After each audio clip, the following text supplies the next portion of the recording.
Good morning. As we go to the Chitas of today, we're holding in the portion of Sazria. We are holding on chapter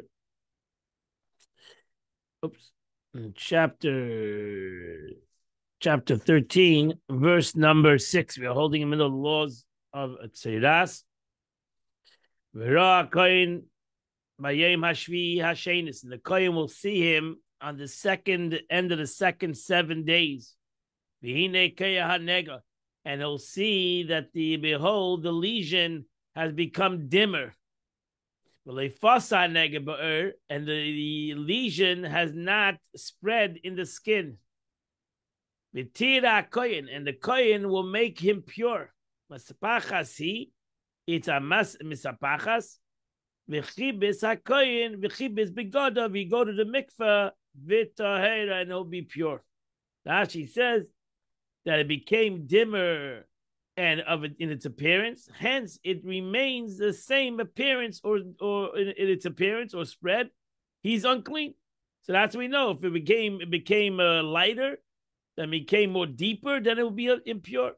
Maspachas, this is the name of a clean lesion. You might have to go to a doctor why he has lesions on there, but this is the law of a clean lesion.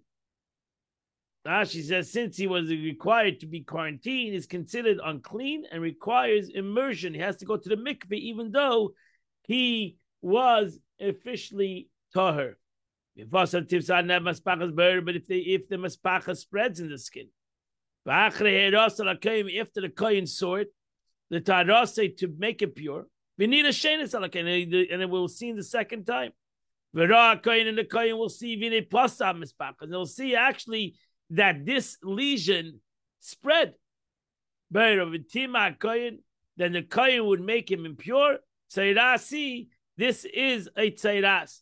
Rashi says, as soon as the kohen pronounce him unclean, he is then definitely unclean. And when he's healed, he requires a burnt offering, shaving, and sacrifice. I will learn later, which is in the parashas of Zeis Tiateres and Metzeres next week. Tzairasi, this mispachas is a tzera, is a spiritual leprosy. Tzeiras lashon nekeva. The word tzeiras is a feminine word, and nega is a masculine word. Nega tzeiras, a man who has a lesion of tzeiras, kiyir ba'adam, that will be in a person. V'hu v'la kohen, he shall bring it to the kohen. V'ra kohen meaning seis leveina ba'er. And the kohen will look at it and behold, it is white se'es in his skin. And also there's white hair in that se'es. And there's healthy live flesh in the se'es. So he has like a se'es, a scab that has in the middle of it healthy skin. Now she says a healing, meaning it means that the part of the white of the seis lesion reverts to appear like healthy flesh. This it has like a donut of a donut lesion. It's also a sign of uncleanliness, hence a sign of uncleanliness. Either white hair without a michya, or michya is healthy in an area of normal flesh, even without white hair. And even though michya is mentioned only connection with seis, nevertheless, in all major manifestations of this tzeiras, it and relates to categories, it's a sign of uncleanliness. It is a michya in the middle of the lesion. What is it called? Verse 11, tzeiras ne'eshesi. It's a old tzeiras on the skin of his flesh. The kohen can make him tamei automatically. He doesn't have to go into seclusion. He tamei you because this person's impure. She says it's an old lesion which is under the area of a normal skin. The wound appears healthy on the surface, but it's full of fluid underneath. So that one should not say, since healthy skin has appeared over the lesion, I shall pronounce it clean. But this is the ultimate concept of tzeiras says. But if the tzeiras spreads over the skin, Let's say a person gets, God forbid, he gets a lesion from head to toe. The kohen can also be one big lesion. That's just from the head of the person till the foot. This phrase comes to exclude a kohen whose eyesight is dim. He cannot do this investigation because he has to see it. Or impaired vision, both eyes may not pronounce the state of lesion. A kohen needs to be able to see. This kohen, to do this concept of tzaras, needs to be able to see with both of his eyes. If the kohen sees and behold, the tzaras has covered his whole flesh, that's a simon of Tara. It's unbelievable. This is the paradox in the Torah.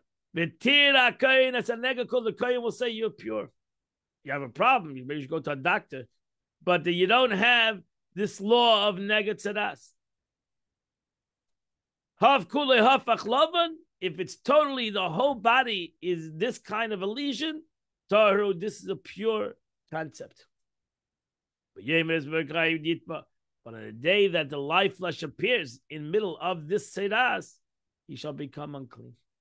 Tzaras says if the healthy flesh grows on it, Scripture already explained that healthy flesh is a sign of uncleanness. Therefore, what is the verse telling us? However, a case where the lesion was located on one of the 24 tips of the limb, it is deemed unclean on account of the healthy flesh because the lesion cannot be seen at all in one glance. Once an area of healthy flesh appears within the lesion, since this limb tip slopes down on the other side, therefore is not deemed unclean.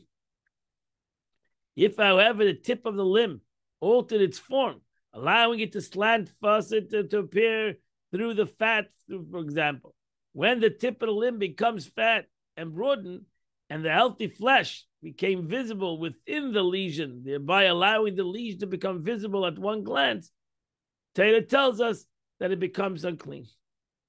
Ubeyom, what does it teach us of the day? The verse could have simply said, but when the flesh appears.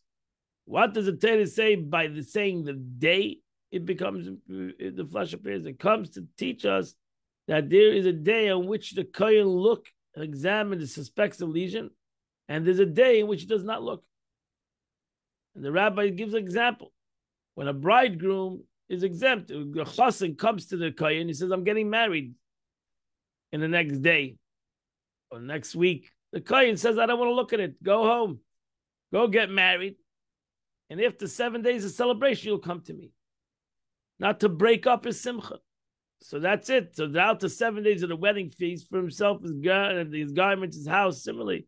During the festival, right? So if a person comes now to the kohen, it's Erev Pesach.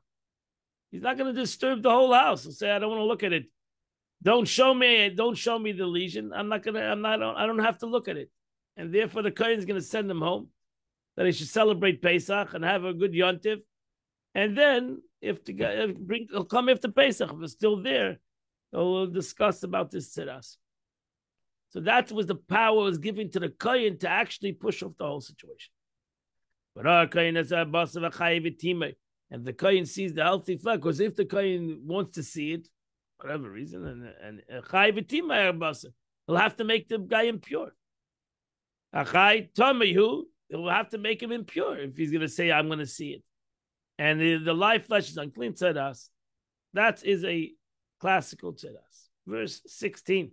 If the healthy live flesh once again turns white, comes to the kohen, and it comes back to the kohen, right? Before the kohen saw it, and it became white again. It turned the whole thing turned white. The kohen will say, it is pure. Tarhu, he is pure. And that completes the Chumash for today. We now go to the Tanya of the day. Continue the 39th chapter of Tanya. The Alter Rebbe is explaining, as the Alter Rebbe will continue, it is only the godness is contracted, Chabad that creates Bria, can grasp and absorb, and even then only to the extent of the limited capacity. So that we explained Atzilus, the lights of Atzilus, the Chabad of the world of Atzilus, it contracts itself so that it should come into the world of Bria. And why does it contract its light? So that the neshamas in the world of Bria should have the capability to have a comprehension of God in that world. That is Gan Eden Elyon. That's the mother of tzaddikim, most tzaddikim that come into the world, that did their avodah in the world through learning Torah and doing mitzvahs, and they received their reward in that world. And self-understood, it needs to be a light that is not the light of the world of Atzilus, because they would lose their identity. So it needs to be contracted, and so to say, the light becomes hidden. So now, the light of the Oid of Bria, every tzaddik has the capability. If he's not a tzaddik of the tzaddikim b'nei aliyah, like the tzaddikim of Shimon Bar Yochai, Moshe Rabbeinu, who actually go to the world of Atzilus. But most tzaddikim are in the world of Bria. That in the Gan Eden Elyon, that they receive their reward and they're basking in the light of God, etc. So Chabad of Atzilus, it is contraction that enables them to have some perception of this Ein Sof life. Some perception. Some they don't have the ultimate light, because it would totally bring them take them out of existence. They would be nullified in the light. But the created intellectual beings in Bria cannot, however, apprehend Chabad as they are in the world of Atzilus. Because they are not so contracted. So therefore, the normal capacity of intellectual human beings is impossible to reach up to the world of Atzilus. So to such a degree, for the very fact of there being spheres, individual defined categories, indicates that Chabad is Chachma, Bina, Das, wisdom, knowledge, and understanding are merely contractions, limited manifestations of the ineffable Ein Sof. The degree of a contraction, Rabbi, is much less than that of Bria, and therefore the created of Bria cannot receive intellectual illumination from Chabad of Atzilus. Even though in Atzilus alone it's a contraction from Ein Sof. But the souls of Bria are impossible to receive this light. And therefore, ultimately, less machshav tfisa beklal. There is no thought that can grasp there at all, meaning the thought of intellect created beings of Bria cannot in no way grasp the light that radiates in the world of emanation. Atzilus. And therefore Atzilus is only the abode of tzaddikim gedolim, great tzaddikim. The great tzaddikim, again, like Moshe Rabbeinu, Shimon Bar Yochai, Arizal, whose service of God was far superior even to the fear and love derived from understanding and knowing of his greatness. Just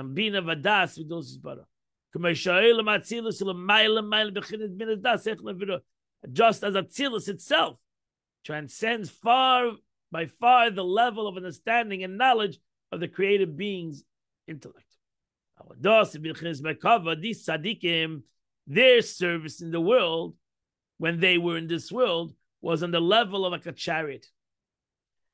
They were totally bottled.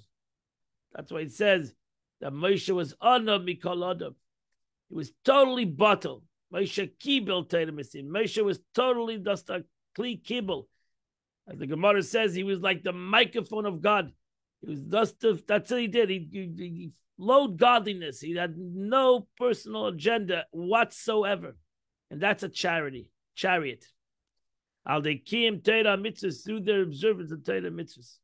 Al Derech Shomer, as it says by the patriarchs. As the Zohar says, that the patriarchs, they themselves constitute divine chariot. Meaning that they constitute divine chariot, that for the patriarchs, the level of service throughout their lives is consistent 24/7, 365 days a year. Their entire life was totally given over to God. That's why Avraham Avinu says, Baba Yomim, he came with his days. Avraham Avinu, every day was a service of God. That was it. He did this, and so did Avram, Yitzchak, Yankov, Sarah, Rivka, Rachel, Leah, and so Moshe Rabbeinu, and all great tzaddikim throughout history that were totally given over to HaKadosh Baruch Hu. They had no personal agenda. They didn't even have their own personal understanding. It was not. They did have great understanding, but it was not important to them. Their understanding it had nothing to do with them. It had to do with the service of HaKadosh Baruch Hu. They used out the understanding. They used out the knowledge, all for the service of God. And that is B'nai, as the Alter Rebbe said at the beginning of Tanya, those are called B'nai Aliyah. The Zohar calls them, these are the sons of great levels that these souls reach up to the world of Atzilus.